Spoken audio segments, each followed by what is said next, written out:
ধৈর্য তো অনেক ধরলাম, কি লাভটা হয়েছে? ধৈর্য তো অনেক ধরলাম, কি আমার উপকার হয়েছে?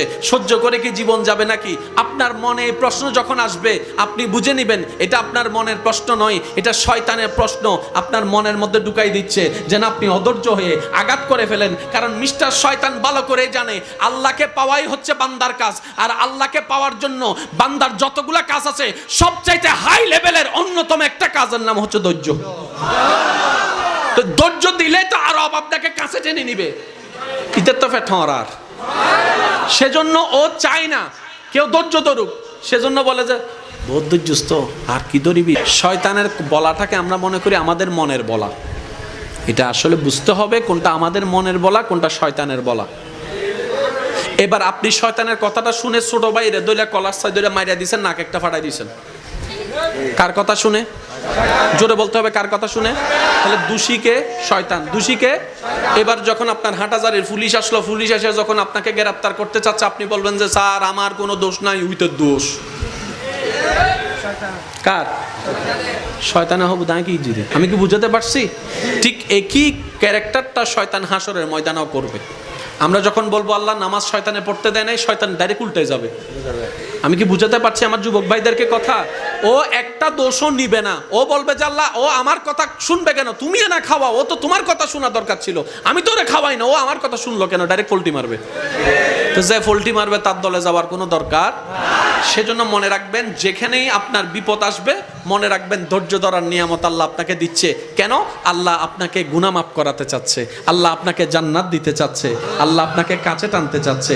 মনে রাখবেন, যাকে রব ভালোবাসে বেশি তাকে কষ্ট দেয় বেশি, যাকে রব ভালোবাসতে চাই বেশি মুসিবতে ফেলে বেশি। আল্লাহ তুমি ভালোবাসলে কষ্ট দাও কেন? তুমি ভালোবাসলে মুসিবত দাও কেন? তুমি ভালোবাসলে ক্ষুধার যন্ত্রণা কেন হবে? তুমি ভালোবাসলে আল্লাহ তৃষ্ণার যন্ত্রণা কেন হবে? তুমি না রাজ্জাক, তুমি তো সবকিছু রিজিক দাতা, তাহলে তোমাকে ভালোবেসে তুমি আমাকে ভালোবাসলে কেন আমার ক্ষুধার যন্ত্রণা, কেন আমার তৃষ্ণার যন্ত্রণা? রব্বে কারীম বলে আমি চাই না সাময়িক এই 2 দিনের খাবার খেয়ে আমার ভালোবাসার বান্দাটা বেঁচে থাকুক, আমি চাই তো তোরে জান্নাতের ফল খাওয়াতে। এবার বলেন ধৈর্য কখন ধরে? বিপদ যখন আসে।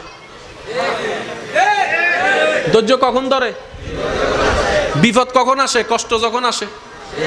কষ্টের পরেই বিপদ, বিপদের পরেই ধৈর্য। এবার আমি বলবো আপনারা শুধু আছে না নাই, আপনারা যেটা মন চাই সেটাই বলবেন। এজিদ বাহিনীর কাছে ফানির কষ্ট আছে। ওয়ানাকসিম মিনাল আমওয়ালি ওয়াল আনফুসি ওয়াস সামারাত ওয়াবাশশিরিস সাবিরিন ওয়াবাশশিরিস সাবিরিন ওয়াবাশশিরিস সাবিরিন আল্লাযিনা ইযা আসাবাতুহুম মুসিবা ক্বালু ইন্না লিল্লাহি ওয়া ইন্না ইলাইহি রাজিউন। আমি রব কার সাথে আছি জানো? যারা ধৈর্য ধরে। ধৈর্য কারা ধরে জানো? যারা কষ্ট পায়। আল্লাহ কিসের কষ্ট? বলে যে পানির কষ্ট, খাবারের কষ্ট, ভয়ের কষ্ট, সম্পদ নষ্টের কষ্ট, জান নষ্টের কষ্ট। এই কষ্ট পাওয়ার পরও আল্লাহ আমি কিভাবে বুঝবো তুমি কার সাথে আছো? বলে যে যাদের ভিতরে দেখবা হাজার কষ্ট আসার পরে আমি আল্লাহর প্রতি কোনো আপত্তি জানাই নাই, আফসোস জানাই নাই, বিরক্তি দেখাই নাই, কষ্ট দেখাই নাই, প্রতিবারেই বলেছে আলহামদুলিল্লাহ, আল্লাহ তুমি যা করে খুশি, আমরা সেটা পেয়ে খুশি। বলেন না সুবহানাল্লাহ। রব চায় বান্দা কিছু একটা কর, অল্প করে হইলেও কর, আমার জন্য কর। বুঝে বুঝে বলেন না সুবহানাল্লাহ। বান্দা কিছু একটা কর, অল্প করে হলেও কর, আমাকে খুশি করার জন্য কর। ওই করাটা এমন ভাবে কর যে করাটা দেখে আমি মালিক খুশি হয়ে তোর সারা জীবনের গুনাহকে মাফ করে দিতে পারি। আর আমি যদি মাফ করে দিই তোকে জাহান্নামে নেওয়ার ক্ষমতার কারণে জান্নাত তোর হয়ে যাবে। ওয়াকিয়া সবারই জানা, মুসা নবীর একজন পাপী উম্মত মরণের আগে শুধু কুকুরকে পানি খাওয়াইছে। তো মুসা নবীর উম্মতের জন্য যদি রব এত দয়াবান হয়, আমরা তো আল্লাহর হাবিবুল্লাহ নবীর উম্মত, আমাদের জন্য আল্লাহর দয়া আরো বেশি। কথা বলেন ঠিক কি না? সেজন্য আজকে থেকে দোষ দিব আমরা সবসময় নিজের। ব্যর্থ হয়েছি আমার দোষ। জোরে বলেন না রে ভাই, ব্যর্থ হয়েছি আমার দোষ। লাভ চান না লস চান? একটা আওয়াজ দেন, লাভ চান না লস চান? আল্লাহ আমাদের সবাইকে একটু বুঝার তৌফিক দান করুন। ও আল্লাহ, তোমাকে খুশি করার মতো কোনো আমল এখনো পর্যন্ত আমরা কেউ করতে পারি নাই, কেউ পারি নাই। তো তোমার কাছে একটাই ফরিয়াদ, মওলা আমাদের উপর তুমি নারাজ হইও না, আমাদেরকে তুমি ফেলে দিও না। আমরা তোমার বান্দা মওলা, তোমার বান্দা। আল্লাহ যতই ভুল করি তোমারই তো বান্দা। তুমি ফেলে দিলে তো কোথাও যাওয়ার আর ঠাঁই নাই আমাদের। আল্লাহ আজকের এই মাহফিল থেকে আমাদেরকে তোমার প্রিয় বান্দা হওয়ার জন্য, দুনিয়া এবং আখেরাতে জিতার জন্য যা যা গুণ অর্জন করা দরকার আমাদের সবার ভিতরে সেই গুণগুলো তুমি দয়া করে দান করে দাও। আমিনের আওয়াজ আর একটু বড় হলে সুন্দর হতো। আল্লাহ তোমার প্রিয় বান্দা হিসেবে আমাদেরকে কবুল করে নাও। তোমার নবীর প্রিয় উম্মত হয়ে কবরে যাওয়ার তৌফিক দান করো। আপনাদের কি কষ্ট হচ্ছে ভাইয়া? ইউসুফ নবীর ভাইয়ের প্ল্যানিং কি ছিল? ইউসুফ আল্লাহ পাক বলে যে এখনো দিন বাকি আছে, এখনো দিন। এবার দেখেন ইউসুফ নবীকে ওখান থেকে নেওয়ার পরে, তোলার পরে যা যা সব কি জানেন আপনারা, শুধু মনে করিয়ে দিচ্ছি। ওনাকে একজনে কিনলো, কিনার পরে বলে যে বাজারে তুল, বিক্রি করব। কি হিসেবে? গোলাম হিসেবে। ইউসুফ নবীকে বাজারে তোলা হয়েছে কি হিসাবে? সবাই বলে না কি হিসেবে? গোলাম হিসেবে, চাকর হিসেবে। জগৎ ওনাকে চাকর বানায় প্রেজেন্ট করেছে। রব বলে যে আমার প্ল্যানিং আলাদা, আমার প্ল্যানিং আলাদা। তোরা আজকে যাকে চাকর গোলাম হিসেবে দেখছিস ওকে আমি বাদশাহীর আসনে বসাবো। বান্দার প্ল্যানিং দেখেন, আল্লাহর প্ল্যানিং দেখেন। এবার আসেন, ওইসো আরে মা, মনোযোগ মনোযোগ মনোযোগ। ইউসুফ নবী বাজারে তুলছে কি হিসাবে ভাইয়া? সম্মান না অসম্মান? অসম্মান বলে না, সম্মান না অসম্মান? আমাদের শিকার জানার দরকার, এগুলো শিখে শিখে জীবনের সাথে মিলাই বুদ্ধি করে কাজ করার দরকার। এবার দেখেন আল্লাহর প্রিয় নবী ইউসুফ নবীকে যে গোলাম বানাচ্ছে, আল্লাহ দেখে নাই? আল্লাহ দেখেও কি হয়ে আছেন? আল্লাহ চুপ হয়ে থাকা মানে আল্লাহ আপনার সাথে নাই নয়, আছে। আপনার দুশমনকে একটু সময় দিচ্ছে যে ফিরে আসার জন্য। ফেরাউন যখন বলছে আমি আল্লাহ, আল্লাহ শুনছে, সাথে সাথে গার মটকায় দিতে পারতো। আল্লাহ বলে যে না, আজকে যদি তাকে সাথে সাথে সাদা দিই, সে হাসরের ময়দানে আমারে বলবে আল্লাহ আমি তো ভুল করছিলাম, তুমি তো আমাকে ফিরে আসার জন্য সময় দাও নাই, টাইম দাও নাই। এই কথা যেন বলতে না পারে, আমি তার বছরের পর বছর টাইম দিয়েছি ফিরে আসার জন্য। সেই ফেরাউন যদি মরণের একদিন আগেও বলতো আল্লাহ যা করছি ভুল করছি, আমি রহমান তারে মাফ করে দিতে রাজি আছি। কিন্তু সে তো আসে নাই, গাদ্দারি করছে। ভাই আমার কথা কি বুঝতেছেন আপনারা? এবার আসেন, ইউসুফ নবীকে জগতে কি বানাইছে? সম্মান দিল না অসম্মান? আল্লাহ পাক বলে যে এখনো আমারটা বাকি আছে। এবার দেখেন হেকমত কিভাবে ঘুরতেছে। ওই বাজারে যতগুলা গোলাম, মানে তো বুঝতে পারছেন, মানে তৎকালীন সময়ে মানুষ কেনা বেচা হতো মানে টাকার বিনিময়ে। এটা বলতো তো অসুন্দর, যেটা আমাদের নবী এসে একদম বন্ধ করে দিয়েছেন। সুবহানাল্লাহ। তো যখন ইউসুফ নবীকে বাজারে তুলছে, এখানে তো আরো অনেক মানুষ, অনেক গোলাম তুলছে, তাই না? ইউসুফ নবীর সৌন্দর্যটা এমন ছিল, চেহারার সৌন্দর্য, চোখের সৌন্দর্য এমন ছিল, হাজারটা গাঁদা ফুলের বাগানের ভিতরে একটা গোলাপ যেরকম, হাজার হাজার গোলামের ভিতরে ইউসুফ নবীর চেহারাটাও সেই রকম। এবার যেই দেখতে আসে ওনার চেহারা দেখে, যে বিক্রি করতে আসছে ওনারে বলে চেহারা দেখে তো গোলাম মনে হচ্ছে না, মনে হয় যেন বাদশার ফুট, বাদশাহ। এটা তো গোলামের কিছুই লাগে না, ওকে দেখতে গোলামের তো কিছু লাগেই না, দেখতে তো বাদশাহ মনে হচ্ছে। যখন যে জিনিসটা ইউনিক হয় এটার দাম একটু জোরে বলে না, দাম একটু, আর দাম যদি বেশি হয় সবার পক্ষে কিনা সম্ভব, কিনতে হবে টাকাওয়ালা। তো তৎকালীন টাকাওয়ালাকে, রাজা বাদশার সাথে যারা থাকে ওরা। এবার দেখেন আল্লাহর হেকমতটা দেখেন, সবাই এসে এসে দেখে দেখে আফসোস করে করে চলে যাচ্ছে, টাকা তো নাই, টাকা তো নাই, টাকা তো নাই। সবগুলান 500 টাকা, এটার দাম 5000 টাকা, আমার পক্ষে কিনা সম্ভব না, টাকায় টাকা ছাড়া। এখন বাদশার একজন প্রতিনিধি, বাদশার কাছের মানুষ যখন আসছে, আসার পরে দেখেছে মা চেহারা তো মাশাআল্লাহ, কেউ তো কিনতে পারবে না, তা আমি তো বাদশার মানুষ, আমি কিনতে না পারলে তো প্রেস্টিজ স্পন্সর, ল আমারে দে। কিনছে কে? বাদশার কাছের মানুষ। কিনছে কে? যার সবসময় বাদশার কাছে আসা যাওয়া। বুঝান না একটু? এমন একজন কিনছে যে বাদশার দরবারে সবসময় আসা যাওয়া করে, স্পেশাল মানুষ। এখন ও যদি ইউসুফ নবীকে কিনে, এখন অটোমেটিক ইউসুফ নবী ডাইরেক্ট ঢুকে গেছে গোলামের রাজ্য থেকে বাদশার ঘরে। সবাই যেখানে ওনাকে দোকানে বন্দি করার চিন্তা করছে গোলাম হিসেবে, ভাইদের প্ল্যানিং ছিল হয়তো এটাই। আল্লাহ পাক বলে যে আমার মনসা আলাদা, তোরা যাকে গোলাম বানালি আমি তাকে বাদশা বানাবো, যাকে তোরা বাজারে রাখতে চেয়েছিস আমি আল্লাহ কুদরতি ব্যবস্থাপনা এখন ডাইরেক্ট রাজমহলে ঢুকাই দিছি। হিকমতকার আল্লাহ। ওইটা আপনার জীবনে আসা পর্যন্ত আপনাকে অপেক্ষা করার নামই ধৈর্য। আবার বলছি, প্রত্যেকটা মানুষের জীবনে আল্লাহর একটা স্পেশাল দয়া থাকে। ওই দয়াটা আসা পর্যন্ত চুপ করে বসে থাকাটা, আমার আল্লাহ যা করে যা করে যা করে, এটার নাম ধৈর্য, এটার নাম সহ্য। আর যে ধৈর্য ধরে, ইন্নাল্লাহা মা'আস সাবিরিন, রব তার সাথেই থাকে। আর রব যার সাথে হয় সে কখনো ফেল হয় না। হিসাব ক্লিয়ার, এখানে কোনো ভেজাল নাই ভাই। এখন আপনার জিত আপনাকে জিততে হবে, আমার জিত আমাকে জিততে হবে। নিজে বাঁচিলে ভাই জোর নহত চাই, যারা নিচে বৈশ্য না আর ভাই চুপ করিতে হবেন, যারা চেয়ারত বৈশ্য মিটার একবার হন চাই। নিজে বাঁচিলে এই দুন মানুষের আওয়াজ ইল্লে ওই ভাই বুঝছি, ওনার আওয়াজ নয় দুন, যারা সিডাঙ্গে আসুন তার একবার আওয়াজ দন। নিজে বাঁচিলে ইয়া না বুঝা যাতে মেডিন সিডেঙ্গে, নহলে তো রোহিঙ্গা তুন গুদু আই ঢুকি কি ভানলার কেন ওয়া সাই সিডেঙ্গে ওয়া মেডিট ফলে লোয়া সিডেঙ্গে ওলা কল একবার হ মারহাবা। ও বাজরি বে হাল্লে রায় দিয়ে দে, কেন আওয়াজ দিও না ভাই। আর আরেকবার মাহফিল করলে হয়তো শেয়ার হইলেও ভাই শেয়ার দিবে, নয়তো ডাইরেক্ট বডি হইলে বডি দিবে। দুই রকম হইলে মাহফিল দুই লই যাবি, মনে তাইব না ইনশাল্লাহ। এত মানে দুই লেভেলে রয়ে যাবি, আমরা বুঝছেন ফল কি হয় ইনশাল্লাহ। আমরা তো খেয়াল লাগবেন ইনশাল্লাহ। ডর করে একবার হন না মারহাবা। এখন ইউসুফ নবী চলে গেছে কোথায়? যেখানে যেতে ঢুকতে পারে সবাই, যেখানে গিয়ে বাহিরে দাঁড়ায়, আল্লাহ ইউসুফ নবীরে ঢুকে দিছে ঘরের ভিতরে। ভাই একটু জোরে বলেন না সুবহানাল্লাহ। এবার যে কিনছে কিনে পড়ছে আরেক বিপদে। ইউসুফ নবীরে যে দেখে এত সুন্দর কা ইবে হতো নেই, এত সুন্দর কা দাম হতো, এত সুন্দর কা দাম হতো। বুঝতেছেন তো বিষয়টা?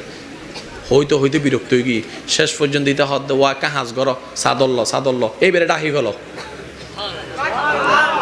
ভাইয়া সাদর দিহারে ডাকি দে কিনলেইবে কি দেয় বেশি কি দেয় একখানা মাইকুর আওয়াজ জানা যার একখানা উনিবেন চাদর দিয়ে কারে ডাকছে কেন কেন? ইউসুফ নবীর সমস্যা কি? তার মানে চাদরে ডাকে কারা?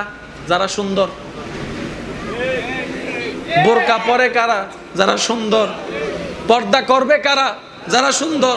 আর যারা বলে যে আমরা সুন্দর নাই, পর্দা করারও দরকার নাই। সুবহানাল্লাহ। হরিণ ধৈর্য তো অনেক ধরলাম, কি লাভটা হয়েছে? ধৈর্য তো অনেক ধরলাম, কি আমার উপকার হয়েছে? সহ্য করে কি জীবন যাবে নাকি? আপনার মনে প্রশ্ন যখন আসবে আপনি বুঝে নেবেন এটা আপনার মনের প্রশ্ন নয়, এটা শয়তানের প্রশ্ন আপনার মনের মধ্যে ঢুকাই দিচ্ছে, যেন আপনি অধৈর্য হয়ে আঘাত করে ফেলেন। কারণ মিস্টার শয়তান ভালো করে জানে আল্লাহকে পাওয়াই হচ্ছে বান্দার কাজ। আর আল্লাহকে পাওয়ার জন্য বান্দার যতগুলা কাজ আছে সবচাইতে হাই লেভেলের অন্যতম একটা কাজের নাম হচ্ছে ধৈর্য। তো ধৈর্য দিলে তো আরো আপনাকে কাছে টেনে নিবে। ইতের তো ফেটর। সেজন্য ও চায় না কেউ ধৈর্য ধরুক, সেজন্য বলে যে বহুত ধৈর্যস্ত আর কি ধরিবি। শয়তানের বলাটাকে আমরা মনে করি আমাদের মনের বলা। এটা আসলে বুঝতে হবে কোনটা আমাদের মনের বলা, কোনটা শয়তানের বলা। এবার আপনি শয়তানের কথাটা শুনে ছোট ভাইরে দইলা কলার সাই দইলা মাইরা দিয়েছেন, নাক একটা ফাটাই দিয়েছেন। কার কথা শুনে? জোরে বলতে হবে কার কথা শুনে। তাহলে দোষীকে? শয়তান। দোষীকে? এবার যখন আপনার হাটাজারির পুলিশ আসলো, পুলিশ এসে যখন আপনাকে গ্রেফতার করতে চাচ্ছে, আপনি বলবেন যে স্যার আমার কোনো দোষ নাই, উইতের দোষ। কার? শয়তান হবু দাঁড়ি কি জিরে। আমি কি বুঝাতে পারছি? ঠিক একই ক্যারেক্টারটা শয়তান হাসরের ময়দানেও করবে। আমরা যখন বলবো আল্লাহ নামাজ শয়তানে পড়তে দেয় নাই, শয়তান ডাইরেক্ট উল্টে যাবে। আমি কি বুঝাতে পারছি আমার যুবক ভাইদেরকে কথা? ও একটা দোষও নিবে না, ও বলবে যে আল্লাহ ও আমার কথা শুনবে কেন? তুমি না খাওয়া, ও তো তোমার কথা শোনা দরকার ছিল, আমি তো ওরে খাওয়াই না, ও আমার কথা শুনলো কেন? ডাইরেক্ট ফল্টি মারবে। তো যে ফল্টি মারবে তার দলে যাওয়ার কোনো দরকার। সেজন্য মনে রাখবেন যেখানেই আপনার বিপদ আসবে মনে রাখবেন ধৈর্য ধরার নিয়ামত আল্লাহ আপনাকে দিচ্ছে। কেন? আল্লাহ আপনাকে গুনাহ মাফ করাতে চাচ্ছে, আল্লাহ আপনাকে জান্নাত দিতে চাচ্ছে, আল্লাহ আপনাকে কাছে টানতে চাচ্ছে। মনে রাখবেন, যাকে রব ভালোবাসে বেশি তাকে কষ্ট দেয় বেশি, যাকে রব ভালোবাসতে চায় বেশি মুসিবতে ফেলে বেশি। আল্লাহ তুমি ভালোবাসলে কষ্ট দাও কেন? তুমি ভালোবাসলে মুসিবত দাও কেন? তুমি ভালোবাসলে ক্ষুধার যন্ত্রণাটা কেন হবে? তুমি ভালোবাসলে আল্লাহ তৃষ্ণার যন্ত্রণা কেন হবে? তুমি না রাজ্জাক, তুমি তো সবকিছু রিজিক দাতা। তাহলে তোমাকে ভালোবেসে তুমি আমাকে ভালোবাসলে কেন আমার ক্ষুধার যন্ত্রণা, কেন আমার তৃষ্ণার যন্ত্রণা? রব্বে কারীম বলে, আমি চাই না সাময়িক এই 2 দিনের খাবার খেয়ে আমার ভালোবাসার বান্দাটা বেঁচে থাকুক, আমি চাই তো তোরে জান্নাতের ফল খাওয়াতে। এবার বলেন, ধৈর্য কখন ধরে? বিপদ যখন আসে। ধৈর্য কখন ধরে? বিপদ কখন আসে? কষ্ট যখন আসে। কষ্টের পরেই বিপদ, বিপদের পরেই ধৈর্য। এবার আমি বলবো, আপনারা শুধু আছে না নাই, আপনারা যেটা মন চাই সেটাই বলবেন। এজিদ বাহিনীর কাছে ফানির কষ্ট আছে। ওয়ানাকসিম মিনাল আমওয়ালি ওয়াল আনফুসি ওয়াস সামারাত ওয়াবাশশিরিস সাবিরিন ওয়াবাশশিরিস সাবিরিন ওয়াবাশশিরিস সাবিরিন আল্লাযিনা ইযা আসাবাতুহুম মুসিবা ক্বালু ইন্না লিল্লাহি ওয়া ইন্না ইলাইহি রাজিউন। আমি রব কার সাথে আছি জানো? যারা ধৈর্য ধরে। ধৈর্য কারা ধরে জানো? যারা কষ্ট পায়। আল্লাহ কিসের কষ্ট? বলে যে পানির কষ্ট, খাবারের কষ্ট, ভয়ের কষ্ট, সম্পদ নষ্টের কষ্ট, জান নষ্টের কষ্ট। এই কষ্ট পাওয়ার পরও আল্লাহ আমি কিভাবে বুঝবো তুমি কার সাথে আছো? বলে যে যাদের ভিতরে দেখবা হাজার কষ্ট আসার পরে আমি আল্লাহর প্রতি কোনো আপত্তি জানাই নাই, আফসোস জানাই নাই, বিরক্তি দেখাই নাই, কষ্ট দেখাই নাই, প্রতিবারেই বলেছে আলহামদুলিল্লাহ, আল্লাহ তুমি যা করে খুশি, আমরা সেটা পেয়ে খুশি। বলেন না সুবহানাল্লাহ। রব চায় বান্দা কিছু একটা কর, অল্প করে হইলেও কর, আমার জন্য কর। বুঝে বুঝে বলেন না সুবহানাল্লাহ। বান্দা কিছু একটা কর, অল্প করে হলেও কর, আমাকে খুশি করার জন্য কর। ওই করাটা এমন ভাবে কর যে করাটা দেখে আমি মালিক খুশি হয়ে তোর সারা জীবনের গুনাহকে মাফ করে দিতে পারি। আর আমি যদি মাফ করে দিই, তোকে জাহান্নামে নেওয়ার ক্ষমতার কারণে জান্নাত তোর হয়ে যাবে। ওয়াকিয়া সবারই জানা, মুসা নবীর একজন পাপী উম্মত মরণের আগে শুধু কুকুরকে পানি খাওয়াইছে। তো মুসা নবীর উম্মতের জন্য যদি রব এত দয়াবান হয়, আমরা তো আল্লাহর হাবিবুল্লাহ নবীর উম্মত, আমাদের জন্য আল্লাহর দয়া আরো বেশি। কথা বলেন ঠিক কিনা? সেজন্য আজকে থেকে দোষ দিব আমরা সবসময় নিজের। ব্যর্থ হয়েছি, আমার দোষ। জোরে বলেন না রে ভাই, ব্যর্থ হয়েছি, আমার দোষ। লাভ চান না লস চান? একটা আওয়াজ দেন, লাভ চান না লস চান? আল্লাহ আমাদের সবাইকে একটু বুঝার তৌফিক দান করুন। ও আল্লাহ, তোমাকে খুশি করার মতো কোনো আমল এখনো পর্যন্ত আমরা কেউ করতে পারি নাই, কেউ পারি নাই। তো তোমার কাছে একটাই ফরিয়াদ, মওলা আমাদের উপর তুমি নারাজ হইও না, আমাদেরকে তুমি ফেলে দিও না। আমরা তোমার বান্দা মওলা, তোমার বান্দা। আল্লাহ যতই ভুল করি তোমারই তো বান্দা, তুমি ফেলে দিলে তো কোথাও যাওয়ার আর ঠাঁই নাই আমাদের। আল্লাহ আজকের এই মাহফিল থেকে আমাদেরকে তোমার প্রিয় বান্দা হওয়ার জন্য, দুনিয়া এবং আখিরাতে জিতার জন্য যা যা গুণ অর্জন করা দরকার, আমাদের সবার ভিতরে সেই গুণগুলো তুমি দয়া করে দান করে দাও। আমিনের আওয়াজ আর একটু বড় হলে সুন্দর হতো। আল্লাহ তোমার প্রিয় বান্দা হিসেবে আমাদেরকে কবুল করে নাও, তোমার নবীর প্রিয় উম্মত হয়ে কবরে যাওয়ার তৌফিক দান করো। আপনাদের কি কষ্ট হচ্ছে ভাইয়া? ইউসুফ নবীর ভাইয়ের প্ল্যানিং কি ছিল? ইউসুফ আল্লাহ পাক বলে যে এখনো দিন বাকি আছে, এখনো দিন। এবার দেখেন ইউসুফ নবীকে ওইখান থেকে নেওয়ার পরে, তোলার পরে যা যা সব কি জানেন আপনারা, শুধু মনে করে দিচ্ছি। ওনাকে একজনে কিনলো, কিনার পরে বলে যে বাজারে তুল, বিক্রি করব। কি হিসেবে? গোলাম হিসেবে। ইউসুফ নবীকে বাজারে তোলা হয়েছে কি হিসাবে? সবাই বলে না কি হিসেবে? গোলাম হিসেবে, চাকর হিসেবে। জগৎ ওনাকে চাকর বানাই প্রেজেন্ট করেছে। রব বলে যে আমার প্ল্যানিং আলাদা, আমার প্ল্যানিং আলাদা। তোরা আজকে যাকে চাকর গোলাম হিসেবে দেখছিস, ওকে আমি বাদশাহীর আসনে বসাবো। বান্দার প্ল্যানিং দেখেন, আল্লাহর প্ল্যানিং দেখেন। এবার আসেন, ওইসব আরে মা, মনোযোগ মনোযোগ মনোযোগ। ইউসুফ নবী বাজারে তুলছে কি হিসাবে ভাইয়া? সম্মান না অসম্মান? অসম্মান বলে না, সম্মান না অসম্মান। আমাদের শিকার জানার দরকার, এগুলো শিখে শিখে জীবনের সাথে মিলাই বুদ্ধি করে কাজ করার দরকার।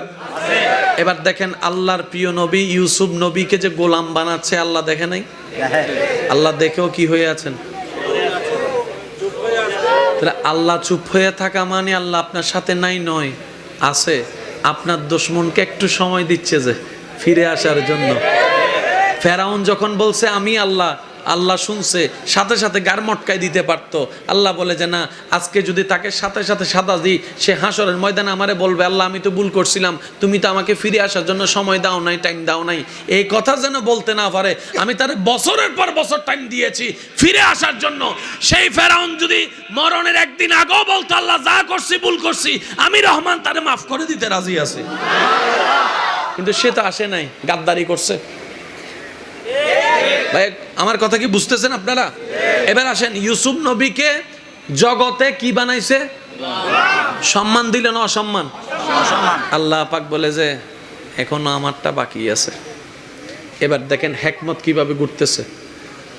ওই বাজারে যতগুলা গোলাম, মানে তো বুঝতে পারছেন, মানে তৎকালীন সময়ে মানুষ কেনা বেচা হতো মানে টাকার বিনিময়ে। এটা বলতেও তো অসুন্দর, যেটা আমাদের নবী এসে একদম বন্ধ করে দিয়েছেন। সুবহানাল্লাহ। তো যখন ইউসুফ নবীকে বাজারে তুলছে, এখানে তো আরো অনেক মানুষ অনেক গোলাম তুলছে, তাই না? ইউসুফ নবীর সৌন্দর্যটা এমন ছিল, চেহারার সৌন্দর্য, চোখের সৌন্দর্য এমন ছিল, হাজারটা গাঁদা ফুলের বাগানের ভিতরে একটা গোলাপ যেরকম, হাজার হাজার গোলামের ভিতরে ইউসুফ নবীর চেহারাটাও সেরকম। এবার যেই দেখতে আসে, ওনার চেহারা দেখে যে বিক্রি করতে আসছে ওনারে বলে, চেহারা দেখে তো গোলাম মনে হচ্ছে না, মনে হয় যেন বাদশার ফুট, বাদশাহ। এটা তো গোলামের কিছুই লাগে না, ওকে দেখতে গোলামের তো কিছু লাগেই না, দেখতে তো বাদশা মনে হচ্ছে। যখন যে জিনিসটা ইউনিক হয় এটার দাম একটু জোরে বলে না, দাম একটু, আর দাম যদি বেশি হয় সবার পক্ষে কিনা সম্ভব, কিনতে হবে টাকাওয়ালা। তো তৎকালীন টাকাওয়ালাকে রাজা বাদশার সাথে যারা থাকে ওরা। এবার দেখেন আল্লাহর হেকমতটা দেখেন, সবাই এসে এসে দেখে দেখে আফসোস করে করে চলে যাচ্ছে, টাকা তো নাই, টাকা তো নাই, টাকা তো নাই। সব গুলান 500 টাকা, এটার দাম 5000 টাকা, আমার পক্ষে কিনা সম্ভব না, টাকায় টাকা ছাড়া। এখন বাদশার একজন প্রতিনিধি, বাদশার কাছের মানুষ যখন আসছে, আসার পরে দেখেছে মা চেহারা তো মাশাআল্লাহ, কেউ তো কিনতে পারবে না, তা আমি তো বাদশার মানুষ, আমি কিনতে না পারলে তো প্রেস্টিজ স্পন্সর, ল আমারে দে। কিনছে কে? বাদশার কাছের মানুষ। কিনছে কে? যার সবসময় বাদশার কাছে আসা যাওয়া। বুঝেন না একটু?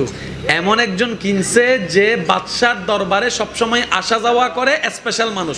এখন ও যদি ইউসুফ নবীকে কিনে, এখন অটোমেটিক ইউসুফ নবী ডাইরেক্ট ঢুকে গেছে গোলামের রাজ্য থেকে বাদশার ঘরে।